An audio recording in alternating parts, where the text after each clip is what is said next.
Muy buenas compañeros y compañeras, aquí estamos y me están viendo ahora mismo en pantalla, moviéndome, expresión corporal, viendo una comunicación no verbal, expresiones, percepciones visuales que nos indican pues cómo podemos tratar las dinámicas o las diferentes estrategias metodológicas.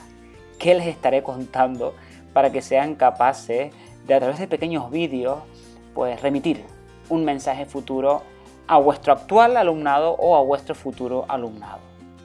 Veremos en este pequeño vídeo, escuchándome, pues la introducción a las dos unidades de aprendizaje a las que nos vamos a enfrentar. Lo importante no es mirar y visualizar, sino entender y comprender lo que decimos.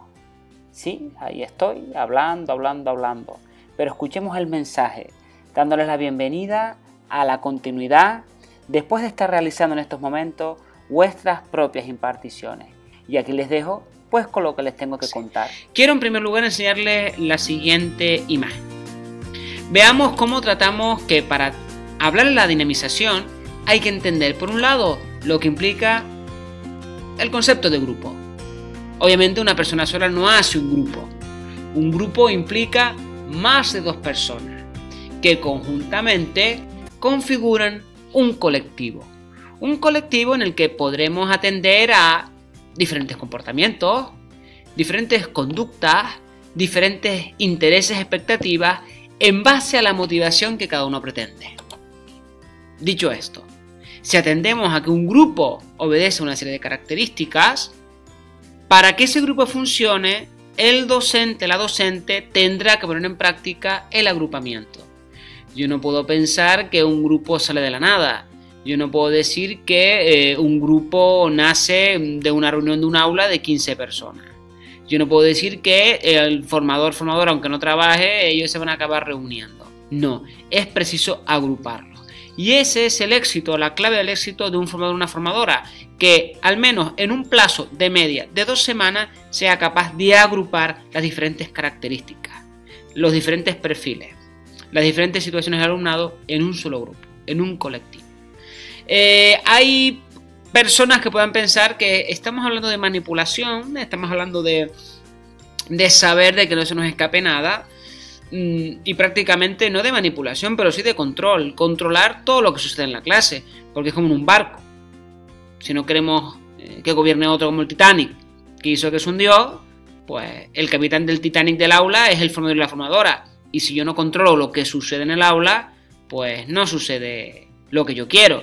Esto no implica que el alumnado haya de saber que yo quiero controlar. Es una situación implícita de tratar sus emociones de manera positiva para motivarlo a que lo que yo hago es lo mejor para ellos. Eso también implica empatía y asertividad, como hemos hablado, porque hay que hacerlo desde su propia perspectiva, no desde mi propia perspectiva. Para ello, atendamos a lo siguiente que vamos a visualizar. Podemos ver por un lado que una vez que entendemos las características del grupo de clase, hay algunas cuestiones que son importantes entender. Y podemos ver y me pueden seguir viendo el manual o el score. Por un lado, el afecto, la estima y la seguridad que un alumno puede tener. Los intereses y las metas, que no siempre son las mismas. La propia estructura del grupo, que difiere entre unos y otros. La cohesión grupal es fundamental. Cohesión grupal que por sí solo va a hacer que haya unas normas u otras, depende también de los intereses y necesidades del grupo. Profundizar, y así lo veremos, en los diferentes roles, pero entre los roles ya veremos, porque habría que diferenciar entre un rol que asume una persona y realmente el rol que desea la persona en la clase. Aquí hago un parón, porque sucede como el docente. Yo puedo realmente desear cumplir un rol en un aula, y a lo mejor el rol que deseo cumplir no es el que he asumido para el grupo clase. Es una realidad como un templo. Es como quien quiere jugar al búnker, al Philips 66, al brainstorming para quedar bien y parecer simpático. La frustración por excelencia de un docente. Despertar. No puede ser eso. Hablamos de, entre el rol deseado y el rol asumido, desarrollar estrategias de comunicación e interacción, desarrollar estrategias de pertenencia a un grupo para que eso logre que esa motivación permita que la dinamización que hace el formador o la formadora realmente implique un aprendizaje. No está mal aplicar en un juego de un búnker, la estrategia del búnker o del barco que se hunde, la nave extraterrestre, un brainstorming, un grupo de debate, pero no para debatir si cenamos tortilla o cenamos un chuletón. Debatir en base a los conocimientos que yo tengo que saber desarrollar mediante una competencia profesional en el alumnado. Les he dicho a algunos de ustedes que un docente mío decía lo de el que sabe, sabe y el que no hace dinámicas de grupo. Obviamente no es una verdad como un templo, porque se puede aplicar dinámicas de grupo siempre y cuando las dinámicas de grupo vayan orientadas a un aprendizaje efectivo y eficiente en el alumnado.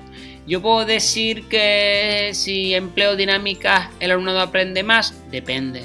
¿De qué depende? De la propia estructura que yo haya dibujado en la clase. Y es lo que veremos en esta unidad. Dependerá de lo que yo pretenda del alumnado. Pero es que entonces un centro no puede dar todo el poder al alumnado. Porque la forma en la que dinamice, la forma en la que yo sepa controlar los roles, conocerlos, influirá en la vida del centro, en la propia cultura del centro, en el rendimiento del centro, de su grupo clase. Entonces, claro, yo puedo pensar de que si aplico una estructura simplemente a mi estilo triunfo. No. Porque también cuando hablamos de dinámica, se trata de saber negociar con el alumnado. Les voy a explicar un pequeño caso. Bueno, vamos a ver cómo lo puedo dibujar, porque realmente quiero realmente transmitirles, valga la redundancia, la situación que puede crear que el primer día de clase una dinámica de presentación sea que entre todos nos demos un gran abrazo. O que pongamos un color de cartulina aquí detrás y vayamos buscando el color que yo tengo para darle un abrazo. El primer día de clase, cuando no nos conocemos. Un poco duro. Entonces hay que saber diferenciar cuando hablamos de dinamizaciones dos cosas totalmente diferentes. Cuando queremos estimular un proceso de enseñanza-aprendizaje, cuando queremos estimular un conocimiento, o cuando queremos estimular la participación. Pero ojo, cuando queremos estimular la participación, se trata de estimular emociones, crear estímulos, generar estímulos.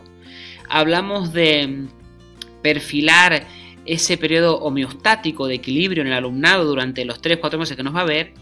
Tenemos que saber que queremos una participación activa, no pasiva.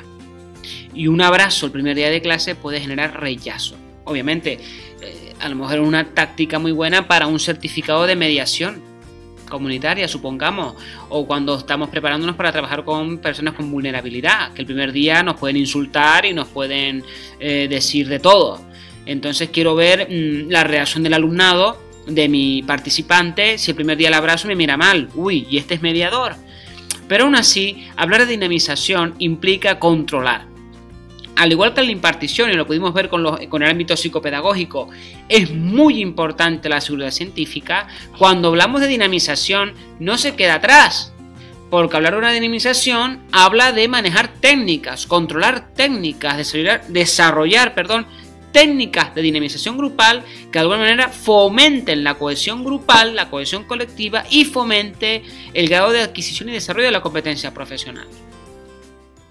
Bien me gusta hablar, bien me gusta tratar las diferenciaciones en base a la importancia de la práctica y labor docente en un aula.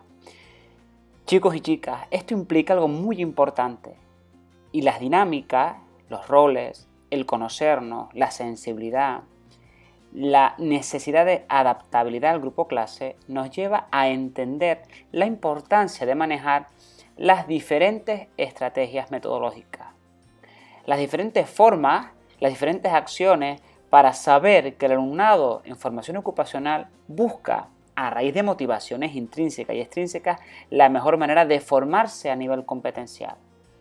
Yo ya he tenido que pararme porque si no seguía y seguía y seguía, pero debemos entender que las técnicas en dinamización, así como la importancia en las diferentes estrategias metodológicas, son la pareja perfecta para poder entender las mejores formas de aplicar imparticiones en la formación ocupacional para el empleo.